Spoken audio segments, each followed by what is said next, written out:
That's what they believe in China. It looks like we're actually might be getting into the game now. Yeah, it looks like I've got the list back up here. Oh, nope. So it looks like it is a Paladin mirror. That's why the list come up. That's really cool. I like to be able to see what we're gonna be casting as well. And it looks like Santos is gonna have the control Murloc Paladin, whereas Overcast is gonna have the kind of secret one. And so yeah. Yeah, so just having some couple of issues here. Oh, there we go. There we go. Okay, so yeah, so the lineups are actually Paladin, Priest, Druid, Warlock, and Mage, Paladin, Warlock, Druid. So quite similar. There's just the Priest versus the Mage is the different lineup there. So that's interesting. And we don't know what Warlocks these guys are going to bring. There's still quite a bit of variety of what you can do with Warlock right now, especially with Reno Jackson. So I'm very interested to see what everyone brings, really, if there's any kind of tech choices, which we've already seen are quite interesting in comparison to our meta. Equality and Secret Paladin, Scarab, for example. You know, it's interesting stuff. Yeah, but already it looks like the Secret Paladins can even this up with a muster joint of his own, but instead there's the Consecrate that's going to come down. This probably going to ruin his day. I mean, the choice here is like Consecrate or Argus. He might actually just go with Argus. But the issue is that Argus is still very open to Consecrate as well. Like the opposite Consecrate. Yeah, it seems like he wants to keep a hold of his Consecrate for now. I mean, he could have completely dodged the Avenge if he had decided to Consecrate, but perhaps he just feels like now he can actually go for just clear out the Avenge as well. So what do you think of that? Do you prefer Consecrate over Argus there? It's a tough one. It's how he chooses to attack now, because like you kind of want to clear off the Avenge. So basically, the Blue Santos isn't playing the deck he wants to rush down with. He's just playing the mid-range deck. He's got all the time in the world, right? So he wants to clear off everything every single turn and be ready for that turn where Mysterious Challenger comes down, because that's the important one. That's the very swingy turn. Alright, Paladin Shredder for Overcast here. Nice and solid. He can clear it with the Argus and the weapon. Can even use Knife Juggler. He's got Cog Hammer as well, which is pretty cool. So he has an option to protect his Argus if he really wants to. Or he can just go for some Juggles. I think Cog Hammer's fine here. Yeah, this is okay. Interesting he plays it, he played the Cog Hammer after the Knife Juggler. Yeah. So the idea there is that if he Cog Hammered the Knife Juggler, then he just goes face. Because the Shredder will kill itself on clearing out Knife Juggler. That's the hope. But instead it went on the Argus. He decides to just go face again and let sort of the Shredder make the decision. But we can see that there's a tough choice here. There's Coin Mysterious Challenger, but I didn't quite catch how many secrets that the Overcast had in his deck as a whole. So he has Redemption and Noble Sacrifice in hand, and he's used one Avenge. But we'll see how many secrets this Mysterious Challenger pulls out. He does actually go for the Challenger, like you said. I'm definitely Repentance in there. I remember seeing a Repentance. I don't think there was a competitive Spirit. I'm not sure. And Repentance is going to hit Sylvanas, which isn't terrible, really, because you kind of want Sylvanas to do her work, right, and steal one of those minions. Yeah. And he's not even going to attack, so he doesn't want to start proccing Avengers and stuff like that. He just wants to wait. No competitive Spirit either, so he definitely knows what secrets are going to be coming out. Yeah, and this kind of negates the Secret Keeper draw as well, because if Secret's a proc, he could play Secret Keeper and then just play, obviously, drop another couple of Secrets, but I actually just like Secret Keeper Lotheb here. It depends if you maybe run both in, maybe kill the Sylvanas and kill the 3-2 with the... Well, kill the 3-2 with the Shredder first, then kill the Sylvanas and let the Sylvanas steal whatever comes out of Shredder, then play. Or he could just build up the board to the extent where he just doesn't care what Sylvanas steals. Yeah, that seems viable. Either way, depends how risky Overcast wants to play here. It's just taking his time. I mean, what are the other options? He could Juggler, Shredder. I just think he either trades or he ignores it, builds up the board and goes face completely. There's very little option between that. Yes, it depends on his playstyle, I suppose. I mean, this is the first time I've seen either of these players, so kind of don't know their tendencies here and how they like to play this game. It looks like, oh, an Explosive Sheep's going to come down there as well. So it looks like he's kind of going for something quite similar to what you suggested. Oh wow, he just hero powers and passes, so he wants him to take the sheep or he wants him to take the 1/1. I guess he'll also have the noble sacrifice as well when that gets redemption, so 3 targets here potentially that are worse off than Mysterious Challenger. Yeah. Let's see what happens. Although the Avenge could change everything. Where's the Avenge? Oh, okay.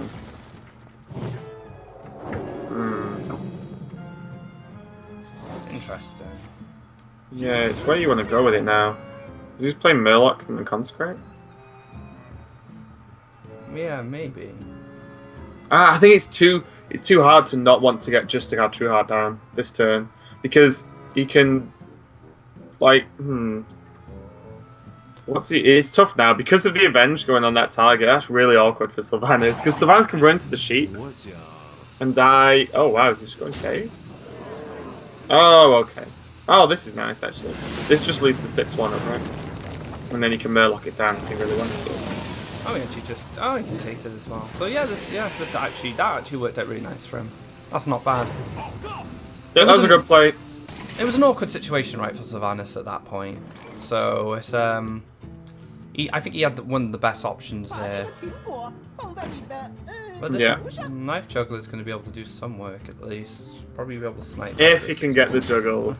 He's relying very heavily on winning these 50-50s. Oh, there's one gone. Oh, it's scary now. He just has to drop Shredder and hope. Does he drop Shredder though? Or do you hero power and play Noble Sacrifice? Because then you might snipe it. Oh, he gets it. Okay, that's okay.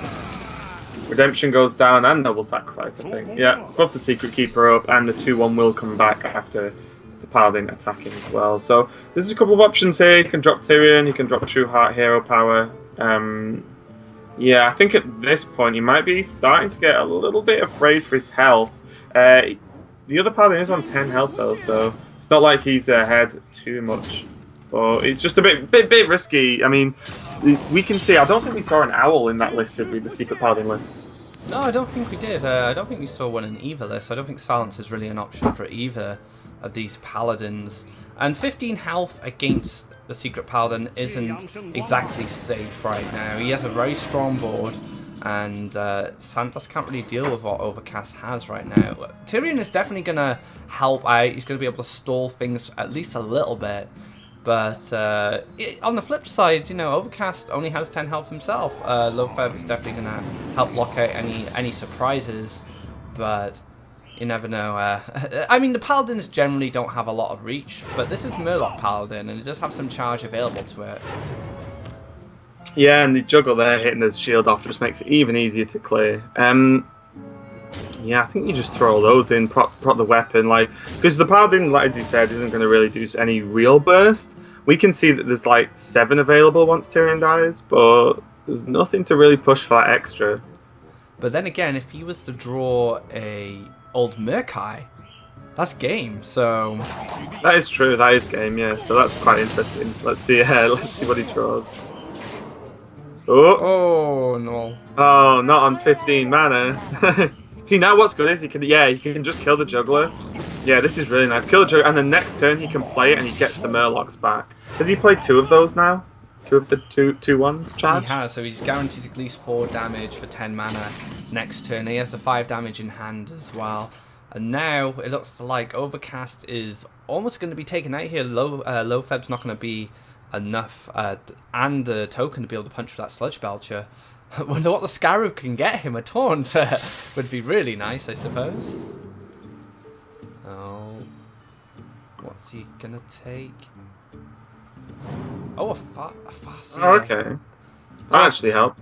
Yeah, Farseer on the surface looks like it will be enough for him to sustain. But as you know, everything is awesome. Going, anything can happen, right? Yeah. Oh, I keep getting those two mixed up. Yeah, Similar names. Anything can happen. Anything can happen. Yeah, and he must realise what. Yeah, he knows which Murlocs he's played so far. So we saw very few Murlocs. Oh, is he hesitating? Oh wow, that was lethal, right? Yeah, he's played 2 charge. Murlocs, yeah, 2 Murlocs, right? Yeah, he used 1 to trade earlier. and Just then on the juggler. just then on the juggler.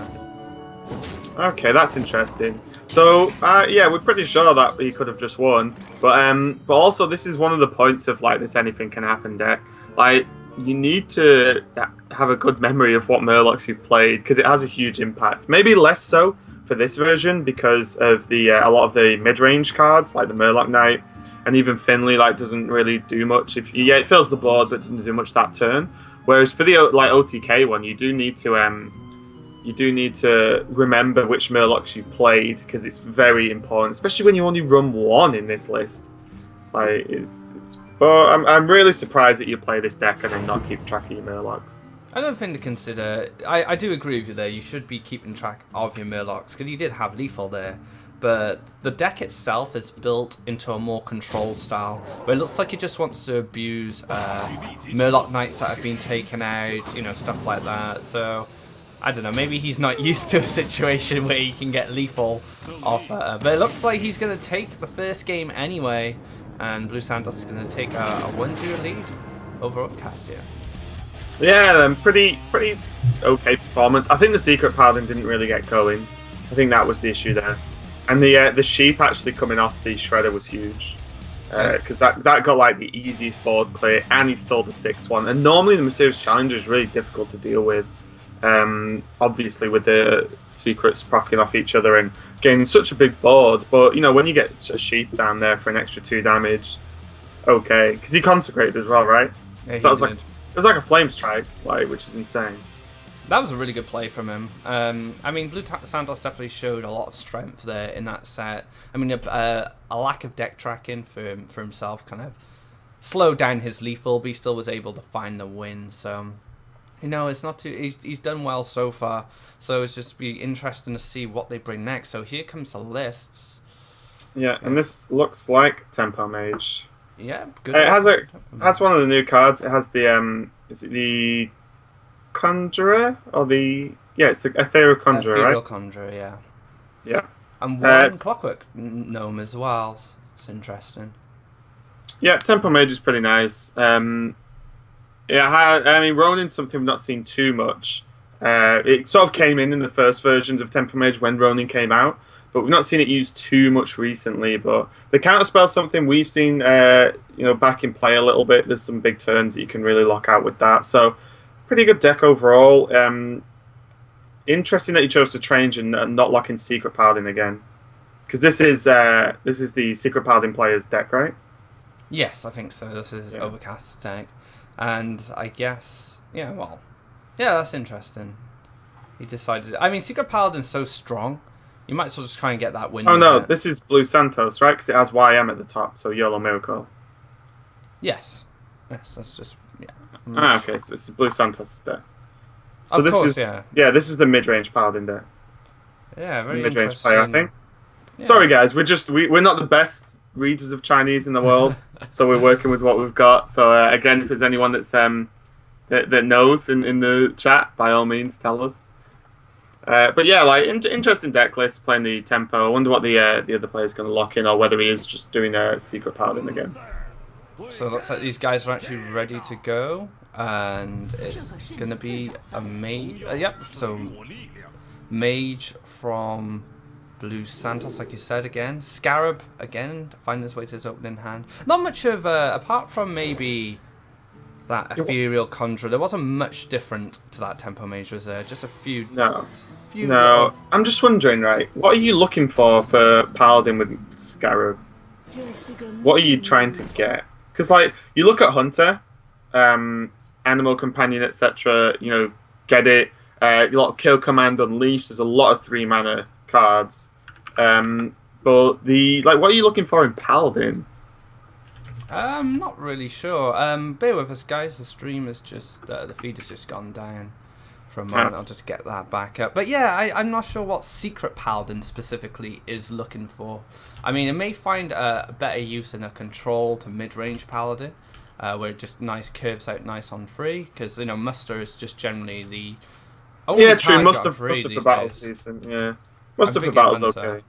So yeah, that seems good. Maybe more of a reactionary card than anything else. It just seems weird the way you look at some other classes and they've got such strong 3-drops. Like, you see the Scarab played a lot in Shaman and Hunter, if you're going to play it, but like it's just hard. It's just like muster. That's pretty much it. So yeah, we are just gonna just get back onto this game as quickly as possible, guys. Sorry about this, just a few tech issues. So we are back. All right, guys. So... Here we go. Yeah. Oh, a lot has happened. yeah. So Eviscerate's appeared from Spellslinger, as we can see. Crush has appeared from it on the other side. This just looks like an arena game with the parrot as well on the board and the pirate. It's very strange. Okay, but we can see that it's fairly even on life. Paladin. Oh, he must have got Aldor Peacekeeper from this Scarab, I suppose. Yeah, that seems most likely. Yeah, Aldor Peacekeeper's a decent card, actually. Alright, so this part does do a little bit of work here. So that must have come from a shredder, I imagine. So much guesswork when someone's playing Tempo Mage. Alright, so it looks like the Paladin has an easy way to stabilize here. He has a lot more going on in his hand. As for the Mage, like his turn 6 play at the moment doesn't look very strong. He has a Fireball. You can kind of Arcane Intellect ping. It's looking pretty good for Overcast at the moment. Yeah, I kind of just like that getting that Secret Keeper going, to be honest. Yeah, and you can protect it as well. Normal Sacrifice, you can have to use the minion to get rid of it. You could even eviscerate the Shredder if he really wants to, but I don't really see much point just yet. Yeah, I don't think it's needed at the moment, because the Shredder's going to run into Noble Sacrifice, because the Mage, it's not like the Mage has any weapons, right? So there's only one way to really deal with that. So ping here first will proc the Avenge over, and the Redemption actually. Or the Redemption, you kind of want the Redemption or the Avenge to proc after hitting the Noble Sacrifice, but like I said, you don't really have an option like a weapon or a hero power to deal with the Noble Sacrifice.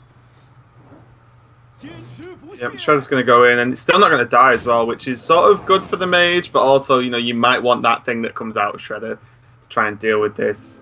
Crushing the 3-1 isn't great, and he's just buffed the Secret Keeper to a 4-5. That's really tough because you kind of needed that Mirror Entity down. Nothing else really helps out. The Arcane Intellect, the card draw, well, yeah, it's 2 more cards, but is it actually going to swing the game that hard? I don't know. No, you need board, and that's the best way for him to get board since he had no minions in hand. So that's basically his version of getting a minion here. It would probably be nicer on 6 if he could have on the Paladin 6. So when it goes on to 7, he would drop Dr. Boom and you get the Dr. Boom, but it's not really an option here. And this Secret Keeper is kind of getting out of control here. 5-6 already. Yeah, the good thing is, so it can be answered with the Fireball. It feels bad, but if you Fireball it down, at least it's gone. Because the problem is, if that keeps snowballing, like, that can just win the game on its own. Like, it's crazy. I mean, this Aldor Peacekeeper is going to allow the Keeper of Ultimate to trade into it quite cleanly, which is nice for him there. He can even ignore this Direwolf if he wants, I think, and start actually putting some pressure on his life. But, yep, and he does go for that, which is really nice. So, do you Fireball it? That's the big question. He can use Crush if he needs to. Crush might be fine, because then he can Crush an Intellect. Oh god, now what? Yeah, maybe Crush Fireball is actually the play. It's just it uses up so much. He might have to though. It's his whole turn, and he only leaves a 1/1 on the board. But it's the only safe option, I think. And there are no secrets down for the Paladin, so it's not like you're scared of like Redemption or anything now. Yeah, he looks like he's going for it. Clears the entire board, leaves that 1/1 up. And this little Direwolf Alpha is going to be staring down at Dr. Boom, I imagine. Coming from Overcast here. Yep. Yeah, just, snap Dr. Boom, why not? So you just spent all those resources clearing my boards of 1/1 and a free, a cost and a free drop, and then he just slams the Dr. Boom down. It's pretty tough. Oh, bad. Yep. It's interesting to find something good, right? Yeah. Oh, is he just... Okay. Oh, Missiles helps. If the Flamewaker survives. It does. Dodged 1 bomb. Missile... The problem is he can't ping as well, which kind of sucks. Oh, wow. Okay, pretty reasonable. You can at least challenge it now. Yeah, the Dr. Beam's alive, but it's on solo health that, yeah, the minions can actually deal with it. Which is always good. Like I said, just to show you can get that ping out, just to add that extra bit of damage to make it a little bit easier to take down. And Lotheb and Minibot, you know, that's a pretty okay follow-up turn to Dr. Boom, right? Yeah, Overcast goes on the aggressive here, and rightly so. 7 damage to the face, Eviscerate in hand. And that's one thing Santos is not going to expect at all, seeing an Eviscerate.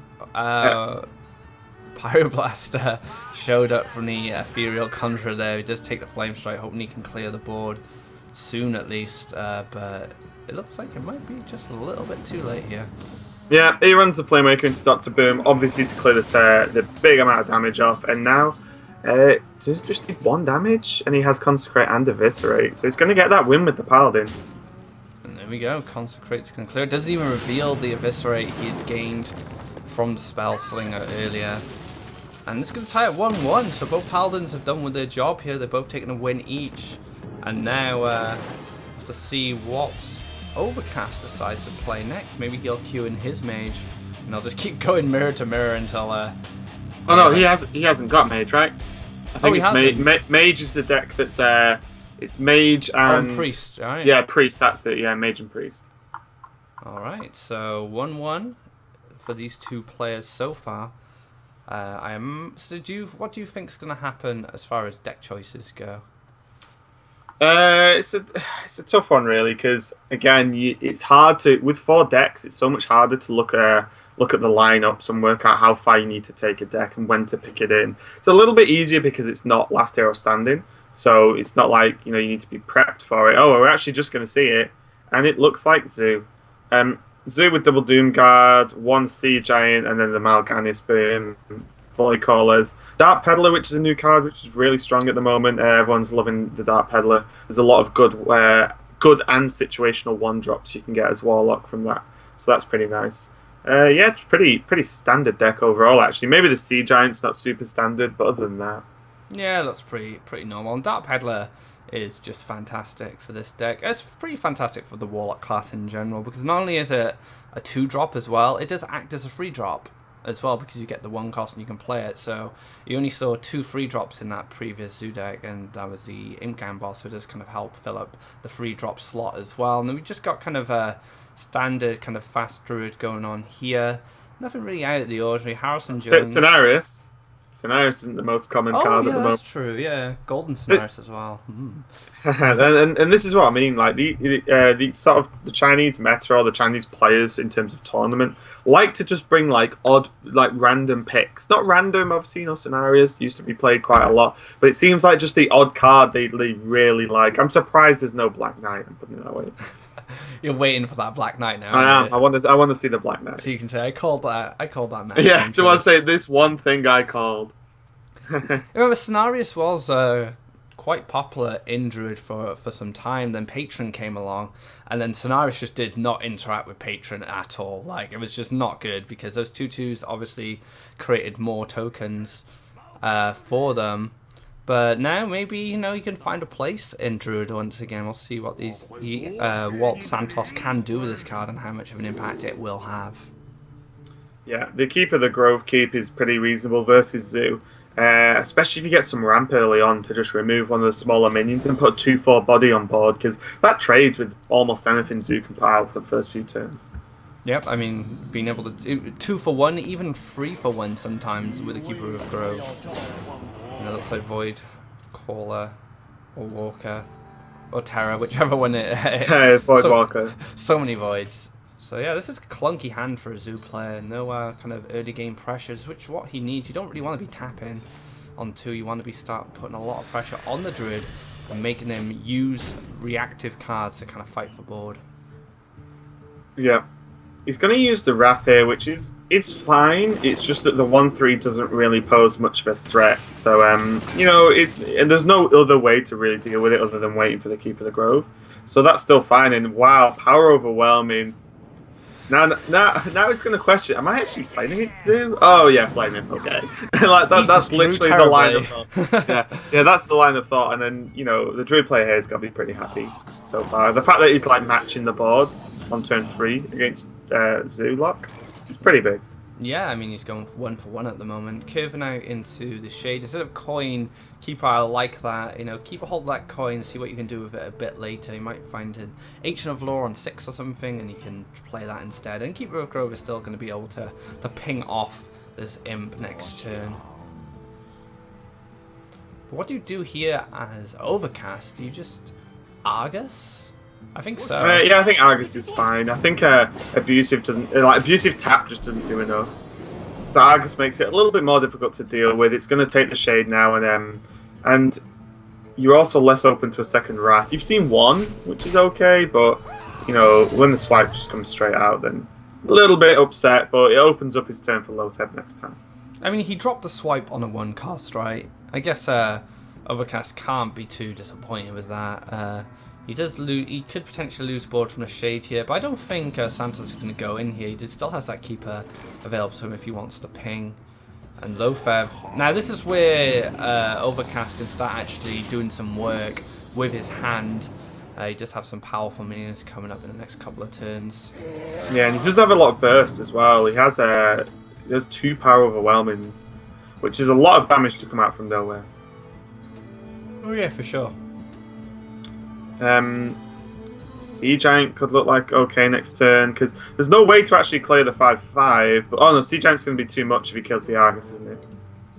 And yeah, he kind of locks out that Sea Giant with that clear there. I don't know if Santos kind of knew Sea Giant was a thing there. Oh, Doomguard. I think he kind of just Doomguard, right? I think you have to, yeah. You got nothing else to play here, and you might if you keep Dr. Boom at least, I think you'll be happy. You keep any like Dr. Boom or Sea Giant, all the other Doom Guards. There's Boom. Okay, not terrible.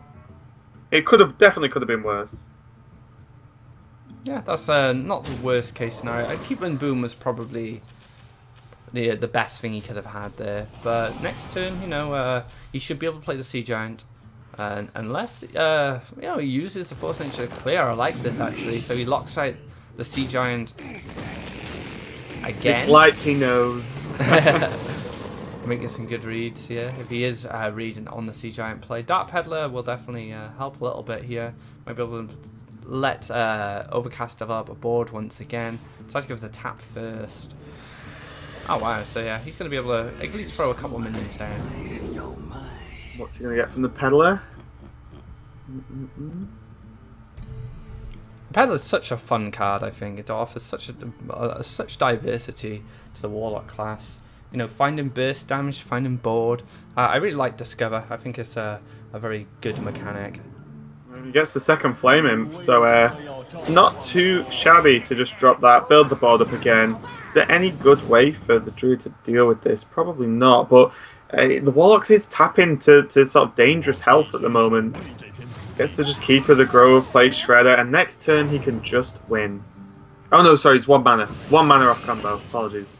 But he can set up, look, I mean, this is going to be really rough for the Warlock, I believe. Because there's no nice way to get the damage down. If he could play Direwolf. Direwolf and then Sea Giant maybe, and then he can still slip in Power Overwhelming if he needs to. He's kind of been behind since his opening hand, because the Druid has been able to match him kind of turn for turn so far. And ideally, as the Warlock, you want to be overwhelming the Druid going into turn 4 or 5. And now we're getting to the later parts of the turn. He's been tapping a lot. He's had kind of like some kind of clunky plays because of his hand. And like you said, he's just kind of low on health now. He's getting into the combo range. If he has to tap any further, it could be very dangerous for Overcast. Yeah, and the problem is we can see as well the Sea Giant is just going to be a BGH. So the Sea Giant's not going to get much work done at all, and that will just help set up next turn for the Druid combo. Goodbye, Sea Giant. You didn't get to do much. You landed on the board. Yep, he's going to be able to BGH that into Belcher as well. So this is such a sturdy board for the Druid, especially with combos sitting in his hand as well, ready. And he can just clear up a couple of things here. He has enough damage on board with that combo to clear out. And the Warlock's not going to have the tools to be able to clear this board. Yeah, and this is the problem with Zoo, especially because he did things like double Doom Guard, which is always awkward. But when you start with a hand that isn't even close to curving low, then you're really going to struggle versus any deck, because the whole point of the deck is that you get the low curve and then into the massive bombs later on. And that just didn't happen at all. And like you said, the Doomguard throwing Boom was pretty huge, because Boom might have been just enough to put a comeback like a couple of turns earlier. Yeah, I mean, it would have got BGH, but he would have had the Sea Giant as well. So he would have had, like, a follow-up, big body. But like you said, like, he lost it from the Doomguard, and that will just cost him the game here. So you're going for some style here? It looks like he is. Going for the spike lethal. Alright, Scenario's actually doing something, not like he needed him. And game number 3 is going to go over to Santos here. And Overcast has some work to get back into this. His Druid has been taken out now. And he has the Mage. He has his Tempo Mage still, and he still has kind of a mystery deck, which we haven't seen. Yeah, pretty strong showing there. But again, I think that a lot of that game was down to just the opening hands, to be honest. There's not much he could have done. But strong win for the Druid, gets that out of the way. And yeah, I want to see more crazy decks. I want to see craziness. This is what you're excited for. Yeah, well, this is all I want to see. I mean, we've seen some interesting tech choices already. Scenarios for one. The Tempo Mage had the Conjurer as well, which didn't really get much use, but we might find in the next game or the next couple of games, we might find some use from it. And we still got a couple more decks to see, so you never know what these guys have in store for us. Yeah, and the Conjurer is an interesting card as well, because like it looks bad in terms of it's a 6/3, right? So the same stats as True Heart, but getting the extra spell. I mean, Mage is probably the class with the best spells in the game. On average. So just drawing a random spell as Discover is going to be pretty nice. And a lot of people thought it was too slow, but we've seen more and more players like Strive Crow pick it up as well in his Mage deck. So interesting to see if it actually, like you said, does anything a little bit more crazy than a Flame Strike that's too little too late. So we've seen the Zoo deck from Overcast, but now Santos is going to show his Dragon... Dragon Warlock. Here you go. Right, yeah, this is what you wanted. Oh, I know, right? So it looks like Malygos Lock until you get to the last 2 cards, and there's Alexstrasza and Nefarian there instead of Malygos. So kind of interesting. A few differences off the top is that the EU style of like Malygos Lock, for example, runs 2 BGH. It runs Abusive. What are the differences? Just trying to have a quick look. The rest doesn't normally run Imp Gang Boss, so that's probably where the cuts have gone. But yeah, I mean, you could play Malygos, or you could play Nefarian and Alexstrasza. So yeah, straight up Dragon Warlock. This is as Dragon Warlock as you come. I mean, Malygos Warlock has its kind of own win conditions.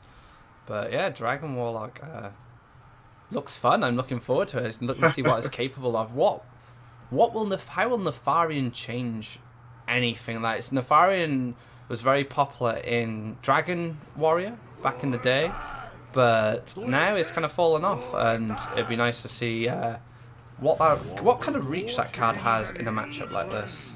Yeah, the benefit of it at least is that one, there's obviously all the crazy stuff that can happen, but he's actually running 3 cards that died to BGH.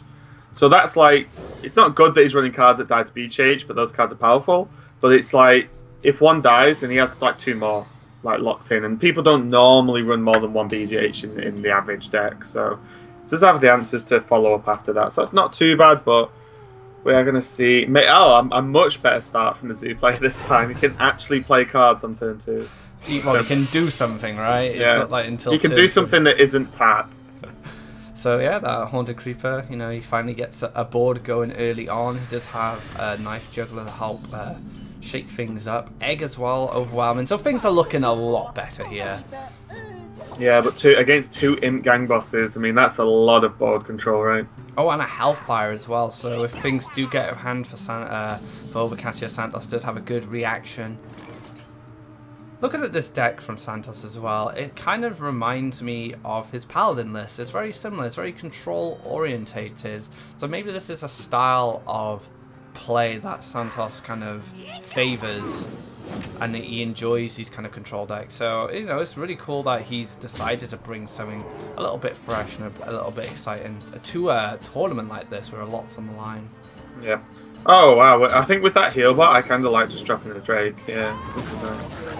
He loses the buff to the Blackwing Corruptor next turn if he wants to play that, but he has Heal Bot, he has Imp Gang Boss, he has to combine with Mortal Coil or Hellfire Coil, so he has a lot of options anyway, so it's not like he's relying on the Blackwing Corruptor to actually do some work next turn.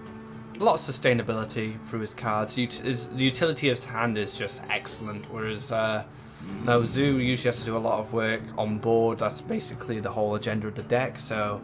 looking at Overcast, he can Implosion here if he... there's not really any good targets. I mean, you need to get a 4 on the Drake to be able to clear it, and then it just walks into a Hellfire, so nothing looks that brilliant.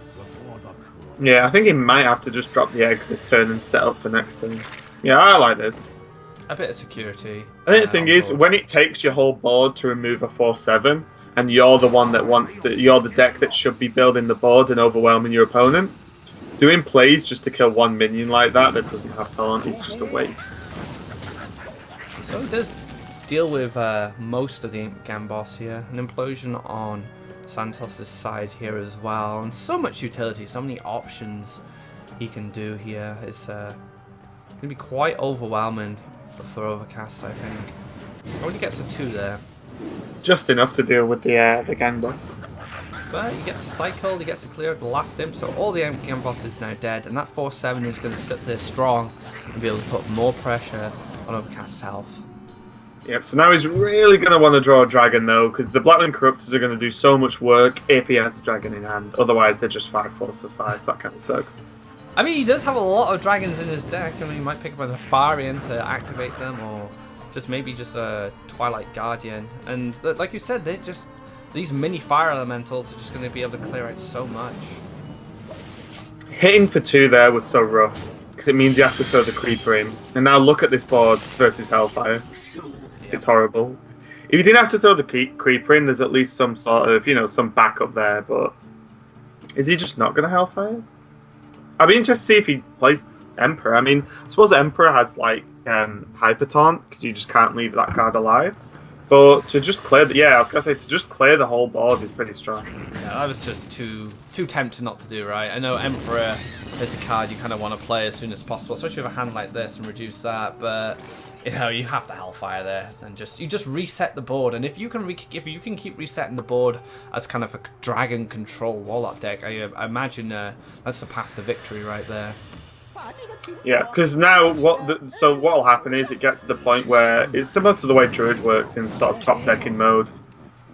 Each of your singular cards are more powerful than your opponent's. So he finds a dragon and has the Dark Bomb, so he gets another kind of board clear, developing 5/4 of his own. That's a really good pickup. Yeah, exactly. So like this is you can clear, and then your actual just minion is better than theirs. So you actually just build up the board and win through that now. Now that he's managed to just clear the board and slow the game down, he'll probably need to weave in that heal bot at some point though. He's getting a little bit low.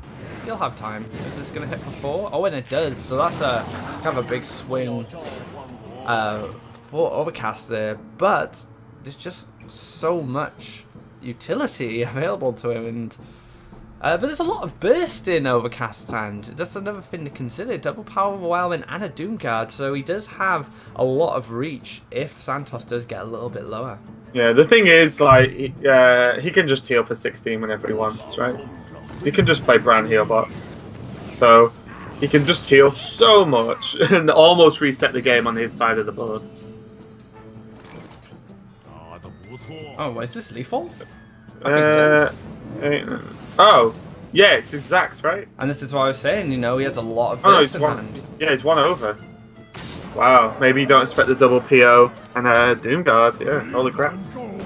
I guess Santos is going to feel a little bit disappointed here, because he did, like you said, have the Bran heal bot, so he could have just topped himself back up out of range, but he kind of went for, not a greedier play, I suppose, but he didn't play around something you would expect, so you can't really blame him there, right? Yeah, I think it's kind of difficult to... It wasn't super far into the game, but to not play around... It's really weird. It's one of those options where you either play a little bit greedier, or you be safe and just don't die. So you can heal back up to full health with 2 and put minions on the board. So I kind of find it a little bit strange that he didn't heal. And I'm not saying that because that would have been the right play, now that we can see it, but I just think you heal and you put minions on the board. It's not like Lay on Hands where you play it and then you're like, okay, I've got 2 mana left to do something with here. Like, he could have had a 2/4 and a 3/3 on the board, which would have been a pretty reasonable. But hey ho, and we're actually switching over to Priest with, wow, like hyper control Priest. It has double Light Bomb, double Entomb. It has Justicar. It has an Anki Soul Priest, the Death Lords, 1 Flash Shield, which is nice, and only 1 Holy Nova. But I suppose with all that other removal with double Wild Pyromancer as well, that's a very control heavy deck. Yeah, that's pretty intense there. Quite different to kind of the style of play Overcast has been using recently with his current decks we've seen. So it's interesting to see. I'm excited to see how this does actually, because I haven't really been exposed to enough Entomb Priest to really have much of an opinion on it. I mean, Zethelot's been doing pretty well with Priest, as he traditionally does when it comes to playing on ladder, and he's kind of tried some stuff out, but overall I'm not too sure on the card. How do you feel about it? I mean, it's pretty. I'm not gonna say anything that's like super insightful or anything here, but like it will potentially just win you the control games, especially having 2. The games that go late game, you just steal cards like Tyrion, Doctor Boom, Ysera, and then like surely you just win because you just put them. 1, you remove them off the board, and 2, you actually just put them in your own deck so you can draw into them. So and you're probably playing those anyway. So double Entomb in control matchups is huge and will probably just straight up win if they can. I think the other player has to be the aggressor and try and take the game early. But the problem is Entombing against a deck like, Hybrid Hunter is a bit like, it's okay to remove that 1 Savannah Jaime in that one time. But, it's a little bit rough because of its mana cost is a bit too heavy. But we're going to see it versus the Tempo Mage, so let's see if it gets to the point. Yeah, let's see if it gets to the point where Entomb actually does anything. But it's not, the deck's not just about Entomb. It's so heavy in the control that it's not like there's no other ways to deal with minions, right? No, that's true. I mean, he has a lot of AoE removal, double Light Bomb, kind of Orkanite, double Circle, Pyromancer, and all other sorts of nonsense. So he does have ways to kind of deal with that. But this is a really quick start from the Mage, actually. Is he going to circle just to... Oh, no, sorry, he has Powered Shield. Okay. Alright. So, reasonably quick start from the Mage, but the Wild Pyro in Powered Shield's pretty reasonable. Yep, he's going to be able to deal with the Pyro himself here and kind of keep putting the pressure on the Priest here.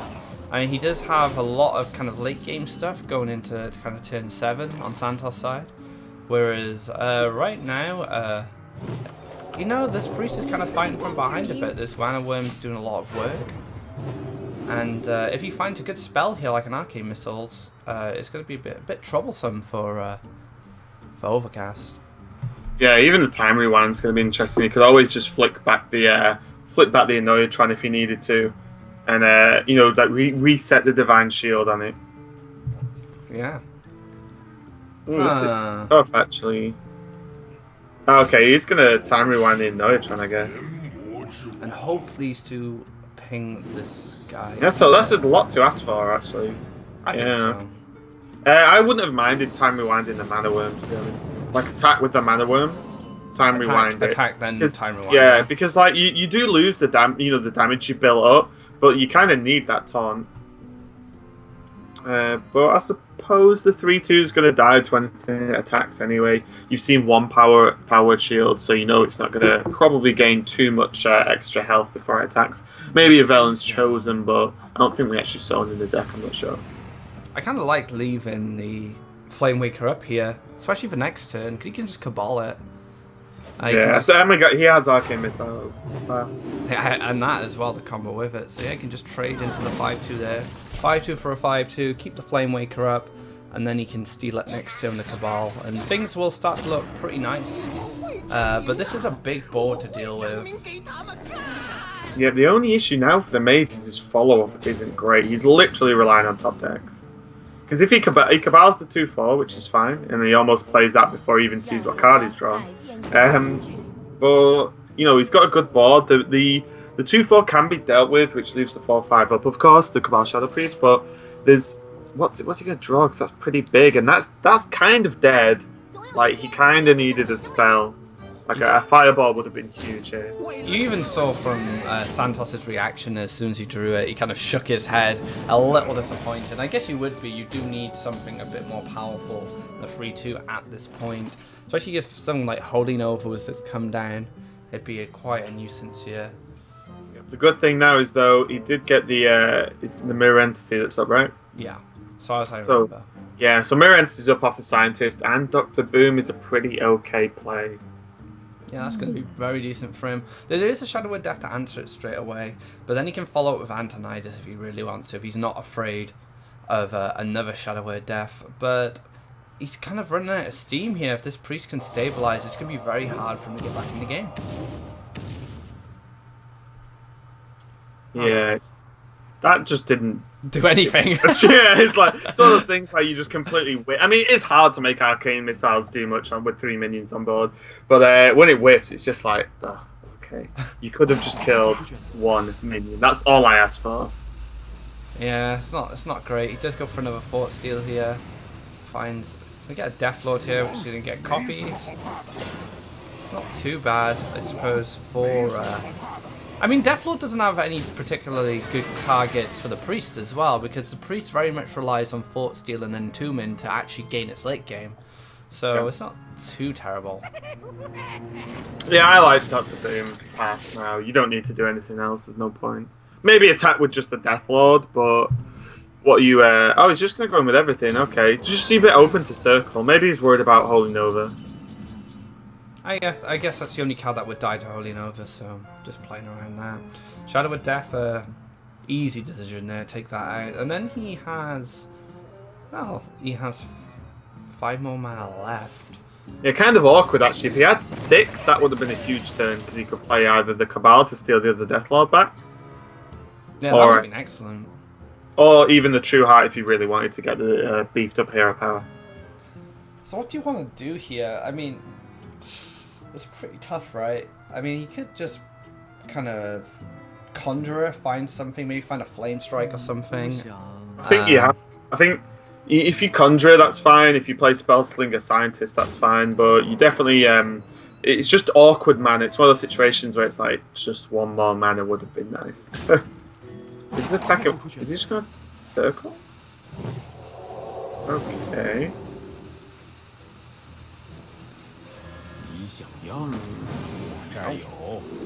Can't quite see what's happening here. Oh, he does. Yep, there we go.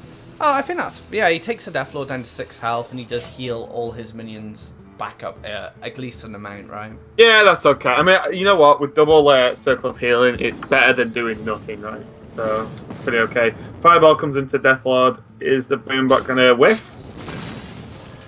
No, it absolutely destroys the 6/3. And spawns the one of his own as well. So kind of unfortunate. He probably really would have liked to drawn that card instead and got the effect of Discover, but he is set up pretty nice for Archmage Antonidas Frostbolt next turn. Oh, Light Bomb. It's not going to be enough though. Holy Fire. Oh yeah, of course, because you get your own class cards from Discover. I was thinking for some reason, because I only ever see it on Mage side, you get the Mage class cards. He's got a lot of... If he can hold on until 10 and maybe get a bit of a board back, he does have a lot of healing potentially for turn 10 then. He can play Heal, Justica Heal, which gives him 6 health and gets him a 6/3 as well. Yeah, Going. It looks like he's going for Light Bomb, right? So he could heal the Shadow Priest and play Light Bomb. Which I think's okay, but you're only on 10 health, so that's scary. Oh, he's just letting his Shadow Priest die. Where did that bomb go? On the No Strike Cloud for one. Yeah. Right. Just didn't see it. It kind of flew off the side of the screen. The joy of the animations, right? Yeah. All right. So yeah, heals himself, which is reasonable. I don't see a world where you wouldn't just slam out Mage and Frostbolt because he's on so low health anyway. I think you've already seen. Have we seen a Shadow? Yeah, we saw Shadow of Death on the Dr. Boom. So you've already seen one like insta removal for your Archmage. You just put him to 6, and you have Fireball ping next turn with a couple of minions down. And there's Entomb though. It's not enough though, is it? Isn't I mean, it? He can not die next turn. That's true. He can fire. And then he can Holy Fire. Yeah, that's true. It will be enough for 1, but a Mage Finder 1 damage is not always too difficult. Well, at the end of the day, he just has to, right? Because Yeah. if he doesn't Entomb, he definitely dies. 100%. So, definitely Entomb, heal self, take off the 3-1. Hope for the best, right? Yeah, you have to. That's the only play to not die next turn. And if he like, this is gonna sound really stupid, but if he continues not to die, then like he will win this match because the priest is built for the late game, especially with Justicar True Heart. Does he get the Holy Fire? No, he gets another Spell Slinger.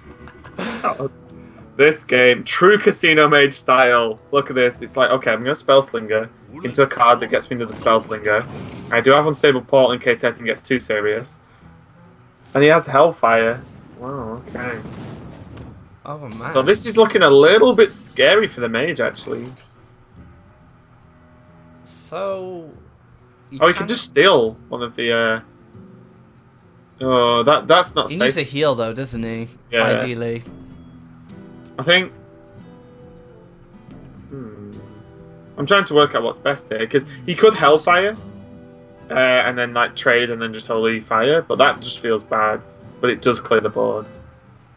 I guess he could just Shrinkmeister now if he wants after the heal, and then he could even run the Scientist into it, so he can guarantee a clear on it next turn. Yeah, this is still fine. His opponent's got to have 14 damage. He'll have 3 from the minion, so he needs 11. So yeah, and he's got 1 Fireball, right? Yeah. We got it from Antinidus. Okay. Missiles. Kind of withdraws there. Let's see if Portal can find him something unique. Let's just see what more RNG. BGH. Oh my god. No targets in the deck as far as I know, so. And the missiles just terrible. And like you said, this is gonna be a situation where Overcast can actually stabilize, and you'll probably just win this game now. He's got 6 points of healing whenever he wants it. It'll cost him his entire turn, but he can do that. And he's got a lot of utility going forward. He can steal minions, he can draw, he can create even more spells if he really wants to. So it's looking really good for him. Yeah, he needs to get this mirror images down to protect, because this 3-2 is the only thing. I'm surprised he's not played BGH, actually. Maybe he's scared of the Holy Nova. It's just that BGH isn't probably going to do too much, yet you need to push for a little bit more damage, and BGH might have been the card to do that. Is he going to go for the burst of healing here with the Justica? I think it's a pretty safe opportunity. Or you steal a taunt, right? I probably like the Justicar, to be honest. It's so much healing. If he steals the taunt, then like he doesn't do much for the rest of his turn. No. He can like flare. And then he sets up the 4 healing for every turn going forward then. Yeah, and then that's it. Like if you set that out, then you just win. That's the thing. Like you will just like push out of their potential burst, because Tempo Mage doesn't actually have a lot of burst damage. It relies on, as the name would suggest, getting the tempo and just putting so much pressure on. I mean, oh god, he can clear, but he doesn't want to clear. He can't. Like he can't afford to he anymore. just can't choose to clear at all. Oh my god, bouncing blades. I think we need tempo BGH here. Well, imagine if he played BGH last turn. Yeah, he would have an extra 4 damage. I mean, it might have changed the line of play from Overcast. He might have maybe done something with Orkanai, but yeah, it does change a lot, didn't it? Well, the bonus is if he did something with Orkanai, then he ain't healing. So there's like.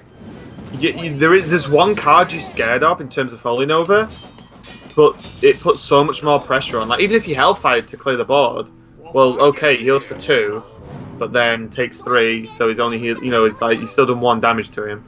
And there's the BGH now. What's the top deck probably going to be? Entomb. Wow, you just entomb the BGH, right? And why not? The longer the game goes on, you just win. I mean, you could. Do you want to steal the taunt here, maybe? Oh, you can. I mean, you don't want to. Hellfire is kind of. If he had a powered shield, it'd be a really good Hellfire turn. But I don't think you want to lose a 6-3 at this point. He's still at 28 health. I know you do have to. But that's why I like just like Entomb, kill the 0/1, heal yourself. Yeah.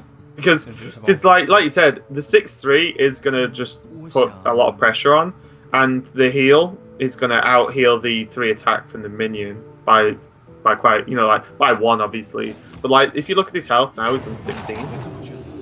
He goes to 13. Like so, his opponent needs double fireball ping to win, and you've already seen a fireball, and you know there's one in hand, but he's top decking for it. So I don't know. I kind of like him.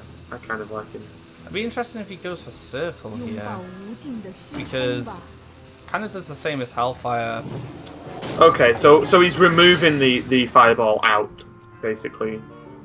That's what he's doing there by not playing the. But this is pretty big. Yep.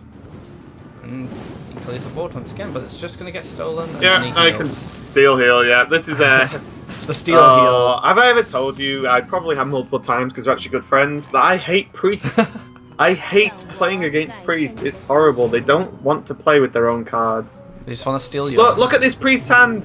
Flare, Hellfire, Spellslinger. Like, play with your own cards, Priest. God damn it. And there's just going to be a concede with Mirror Entity.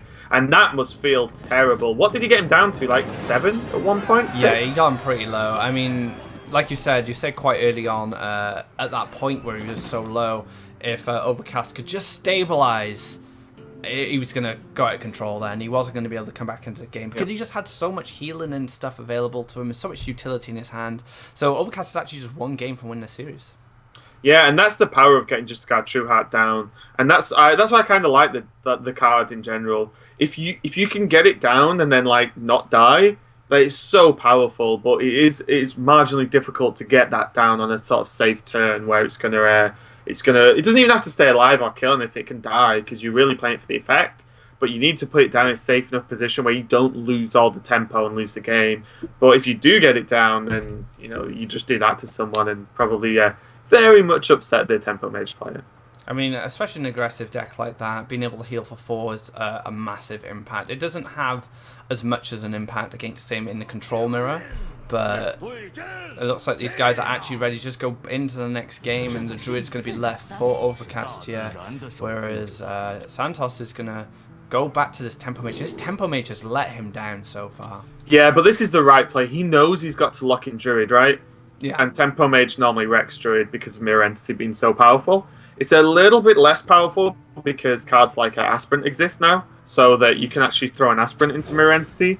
But also, you don't want to always wait to play Aspirant. You want to play Aspirant on curve, right, to gain the tempo.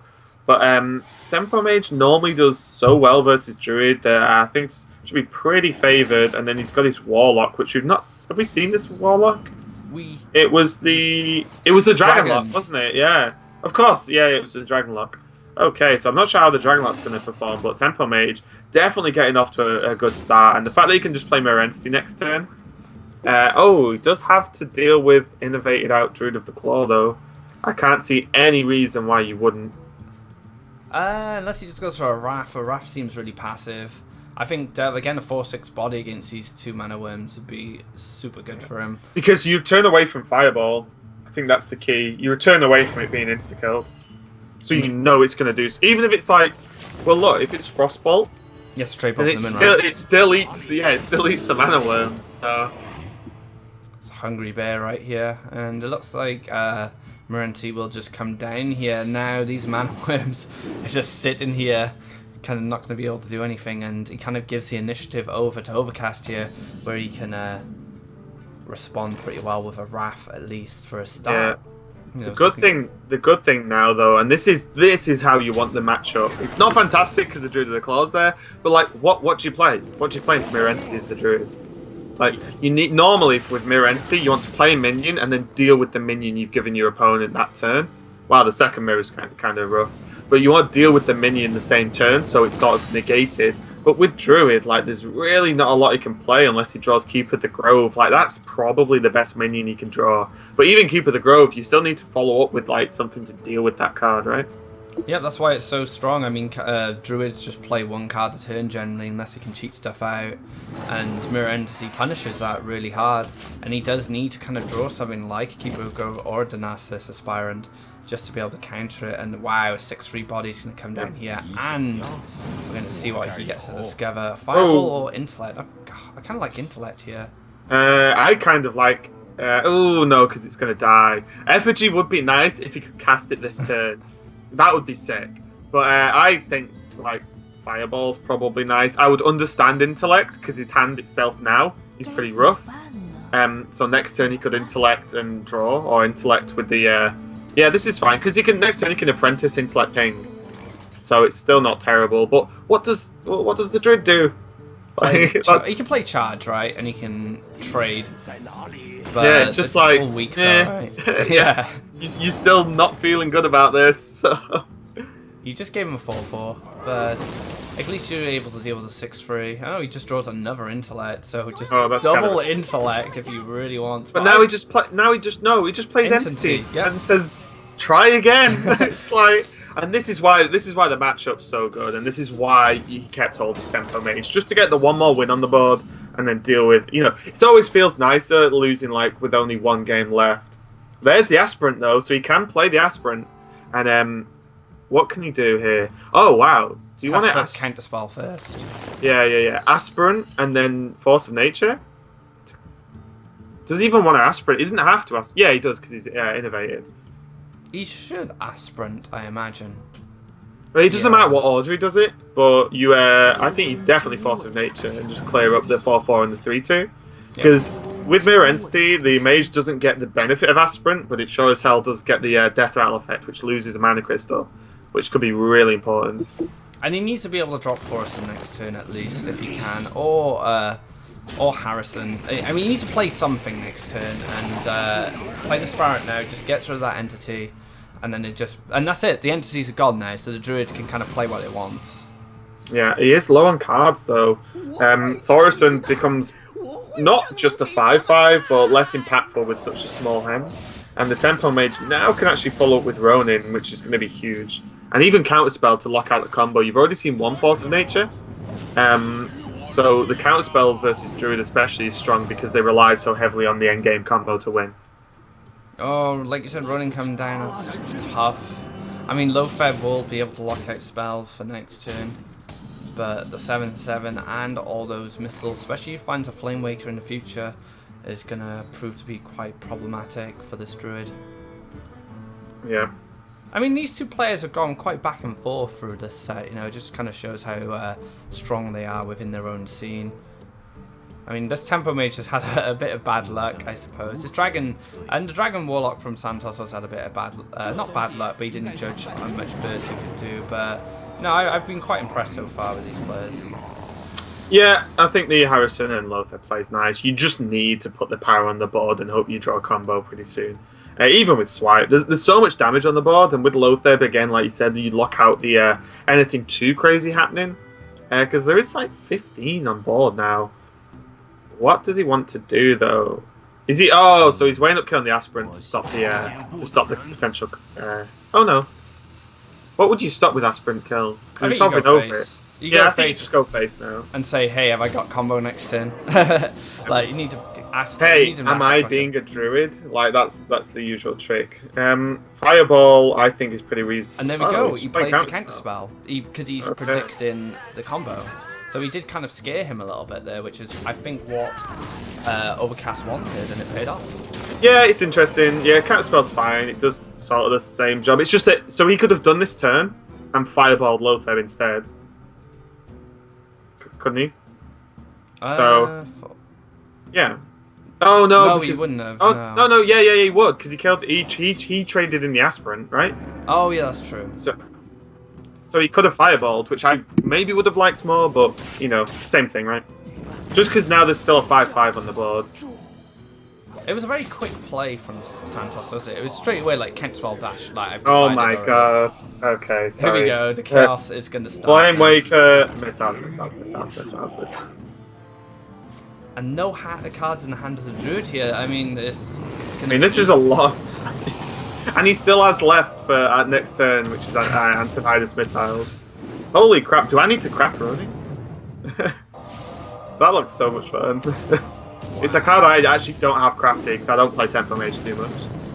Yeah, I don't think I haven't crafted either, to be honest. Big Game Hunter a bit late there. I was going to see if he can hold Antonidas. And reversing switch is going to be able to make him a 4-drop. Does 2 damage, so it might just be enough with reversing switch, right? And the arcane missiles, yeah, should be. So he would get 6, 10. Yeah, because he could just ping as well. Did he miss lethal? Yep. Missed lethal. No, I don't think so. It would have done, right? Has he still got attacks? Yeah. Oh, sorry. Yeah. Sorry. It was a bit slow on my screen. That's all. So I didn't. I thought the buff had finished and it hadn't. So yeah, there we go. So the Tempo Mage doing its job and taking out the Druid, which is good. And now this is the last game, right? So we've gone all the way to the last match.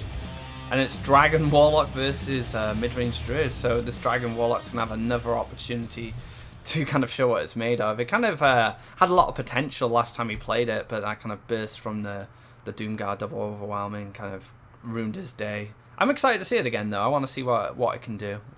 Yeah, it's just it's very interesting that it's effectively Malygos Lock as we know it, but without Malygos and with a couple of different cards. But I suppose the Alex Straza in there does sort of the job of Malygos in terms of maybe not doing burst damage because no matter what your opponent's health is, you just set them to 15. But it creates the opening for like finishing them off, regardless of what you're against. So there's always that, and there's a lot of AOE. There's the BGHs in the Warlock deck as well. And not that there's a lot of BGH targets for Druid. I think we're going to see a lot of playing round combos. Yeah, he's going to have to. And he does.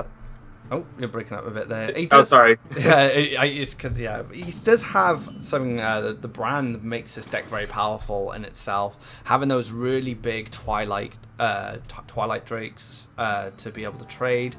But Keeper of Grove can be a problem for that. This match is I think gonna swing. Either the Druid's gonna snowball out of control really quickly, or the Warlock's just gonna be kind of fighting back, and they're gonna go back and forth for a bit. That's the way I kind of see this matchup going. Yeah, and the Innovate Shade, it feels good and bad at the same time, right? Because you play it and then you're like, I hope to God I draw something else to play. And he has the Wild Growth, which is fine, and actually going to go straight into Shredder and Druid of the Claw, so got away with it, but sometimes you do Innovate out Shade, then have nothing to do for a couple of turns. Did he have Shadow Flame in this deck? Do you remember? I don't recall, and I know, for example, Purple's Malygos list doesn't have Shadow Flame. It has two Hellfires. I know this isn't Malygos Lock, but the deck list is very similar. Because, I mean, an Innovated Shade is going to be very deadly. In this situation, especially if he doesn't have Shadow Flame, because there's a Hellfire range now. Can he kind of just sit there now and wait, which is going to be very scary. He does get a good Jouster, again a 2/3. The Zombie Chow about the drawback, I guess you could put it. But yeah, this Druid has been pretty relentless on board at the moment. Yeah, I'm gonna see how he decides to work this though, because yeah, the Druid of the Claw is pretty nice, but it's going to be in Taunt, I imagine. It's whether he chooses to trade. I like revealing the Shade though. This is pretty good. Because there's nothing that your opponent can really do. I suppose Owl. Which you've seen. Yeah, there's nothing you can really do about it. It's not going to get BGH because we know there's no abusive in this Dragon Lock deck. So it's not like you can do the trick of abusive like BGH. Just go with Hellfire, but again leaves the Shade up, and that's another 6 damage. And he knows it's Dragonlock, right? So he's not going to play around Moltons, which is always nice. Nice as the other player versus the Warlock to just not have to worry about Molten Giants. He can just go crazy on his health total here, and I don't think you'd be playing the Drake just yet. He hovered over the Drake, but Sludge Belcher in hand, he plays that. It's a very dangerous situation here, and Druid, like I said, could just go out of control, and combo is yeah. I was gonna say turn 9. Druid could just do Druid things. Just go out, play combo, go crazy, right? Yeah, it's really tough for this lock. I mean, he's gonna be able to Wrath, Hero Power this night. You can draw, and then just swing 7 into the face, and this Shade is doing so much work. Yeah, I mean, what is the out here? Like, I don't There's even. a silence for a taunt as well. Just has everything, right? It's. I'm not sure. I mean, he has one more turn, but he needs to draw BGH. Okay. So BGH, he had to top deck, I think, to actually stay in the game. And he can play a taunt as well. We can see he's going to get silenced. But, Savage Draw Silence is going to end the game now, right? Oh, yeah, of course. He can still do Savage Draw. Yeah, that should just... Yeah, that finishes it. That's exactly lethal, right? Yeah. And he can, you know, just swipe as well, so whatever. Oh, how tragic for Santos there. It's such like a tight series, and then last game, Druid just bees a Druid. Yeah, last game, Druid is doing Druidy things. But the thing is there as well, like, the importance of actually pushing with the Shade early. A lot of players make the mistake of just keeping Shade hidden and hidden and hidden until, say, you combo. But, like, you actually, if you play a little bit risky and reveal it and attack at a reasonable health, of course, that makes